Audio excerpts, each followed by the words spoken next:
वो इस सदन के सबसे वरिष्ठतम सदस्य में से हैं और पूर्व हैं, इसलिए मैं उनका सम्मान भी करता हूं।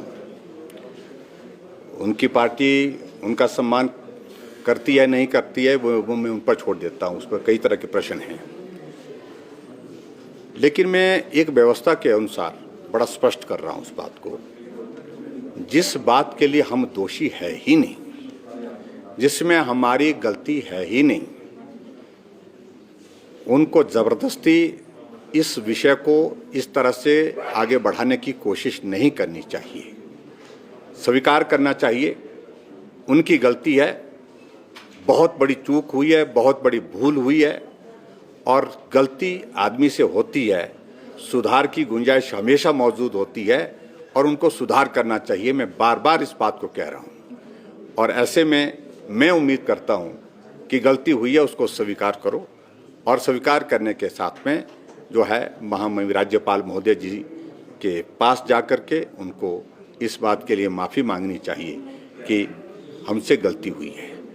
उसके बाद अगले विषय खुले हैं, लेकिन ये संभव नहीं है कि वो अपना काम करने का तरीका इस प्रकार से अख्तियार कर लें।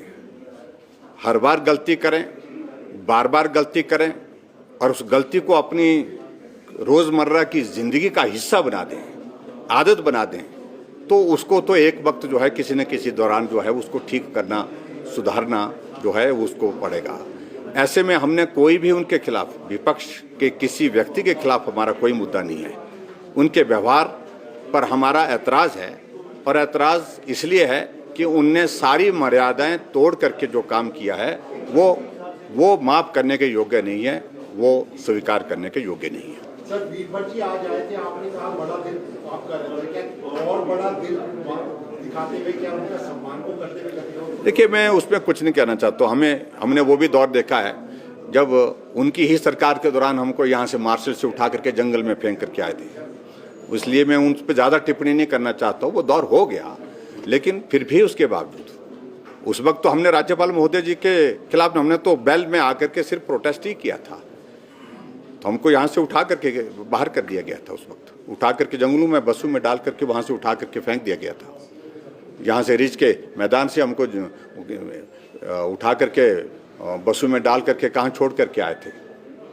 तो ऐसी स्थिति में मैं ज़्यादा उसमें कहना नहीं चाह रहा हूँ। मैं सिर्फ इतने कि लोकतांत्रिक व्यवस्था में ये सारी चीज़ें चलती रहती हैं, लेकिन राज्यपाल महोदय जी का जिस प्रकार से अपमान किया और उसके बाद उसको स्वीकार नहीं करना, अब ये कोई बात होती है कि हमारा मुंह हमने देखा नहीं उनको, हमारी उस तरफ पीठ थी, ये कोई जवाब बनता नहीं बनता है।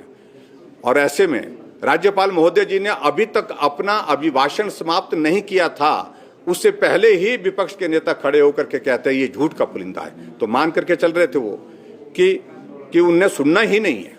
जब पढ़ा नहीं था, जब सुना नहीं था, वो कैसे कंक्लूजन पर जंप करके कैसे कंक्लूजन पर पहुंच गया कि झूठ का पुलिंदा है।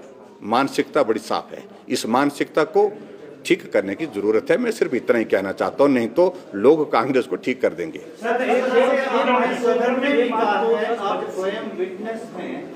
इस पूरे मामले को लेकर एसआईटी भी गठित की गई है, क्या उसका इससे कोई संबंध है? क्योंकि रूलिंग से कि उनकी गलती है, वो कह रहे हैं आपकी गलती है। मैंने एक बात आज सदन में कही है, अगर आप लोग ने उस बात को सुना होगा।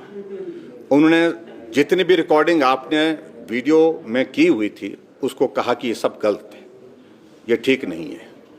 मैं उस बात को भी चलो उनकी मान लेता हूँ। हमने कहा कि हमारे विधानसभा के प्रेमिसेस में यहाँ पर सीसीटीवी लगे हुए हैं, वो तो किसी का कंट्रोल नहीं था, वो तो एक जगह लगा था। उसने कहीं एक को आदमी को फोकस नहीं किया, दूसरे को फोकस नहीं किया। उसमें जो वीडियो फुटेज है उसको निकालिए और पूरे सदन के सामने मैं चाहूँगा कि वो सदन में ही चलाई जाए, सदन में ही दिखाई जाए, अगर रूल्स उसको परमिट करते हैं, ताकि सब लोग उसको देखें। क्योंकि मीडिया पर भी विश्वास नहीं है। मीडिया पर भी उन्होंने कहा कि ये तो गलत तरीके से दिखाई गई, ये सच नहीं है, ये झूठ है। और ये भी मैं कहूँगा कि अगर रूल्स परमिट करते हैं, जो मैंने आज माननीय सदन में कहा है, अगर रूल्स परमिट करते हैं तो वो सीसीटीवी की फुटेज जो है, जो रिकॉर्डेड है, उसको हम हिमाचल प्रदेश की जनता के बीच में ले जाना चाहेंगे कि ये चुने हुए प्रतिनिधि विपक्ष की ओर से हैं, किस प्रकार से राज्यपाल महोदय जी का रास्ता रोका गया, किस प्रकार से उनके सुरक्षा कर्मियों को उन्हें धक्का दिया, किस प्रकार से उनकी गाड़ी को तोड़ने की कोशिश की गई, किस प्रकार से उनको नुकसान पहुंचाने की कोशिश की गई। ये सारी बातों को लेकर के जब हम भी जाएंगे लोगों को पक्ष, उनको लग रहा है कि वो चौक पे बैठ करके सारी जनता सुन रही है। अभी हम सिर्फ सदन की कार्रवाई के माध्यम से ही अपनी बात कह रहे हैं। हम भी लोगों के बीच में जाएंगे, जब जाएंगे तो बहुत कठिनाई होगी। आप बजट अपना पेश करेंगे, तो परसों आप अपना बजट पेश करेंगे सर, गतिरोध टूटता दिखाई नहीं दे रहा है। बतौर मुख्यमंत्री अगर विपक्ष नहीं होता तो कैसा महसूस करेंगे मुख्यमंत्री? देखिए, मैंने आज भी इस बात को महसूस किया कि विपक्ष होता तो आनंद कुछ और होता उनको सुनाने के लिए, और उन्होंने अपनी बातें कहनी थी, हमने अपनी बातें कहनी थी। और मैंने उसमें कहा कि एक लोकतांत्रिक व्यवस्था से बहुत एक रास्ता निकलता है, जब चर्चा होती है उसमें बहुत सारे अच्छे सुझाव भी आते हैं जिनसे प्रदेश का भला होता है, जनता का भला होता है। उस सूरत में मैं यही कहूँगा कि होंगे तो बहुत अच्छा लगेगा, बहुत अच्छा लगेगा। तो आप तैयार हैं अकेले बजट पेश करने के लिए? क्या अकेले गलती नहीं मानते? देखिए, अब सरकार चुनी हुई है, लोगों के द्वारा चुनी गई है। अगर कोई सहयोग देने के लिए उसमें आगे आएगा तो उनका स्वागत है, अभिनंदन है।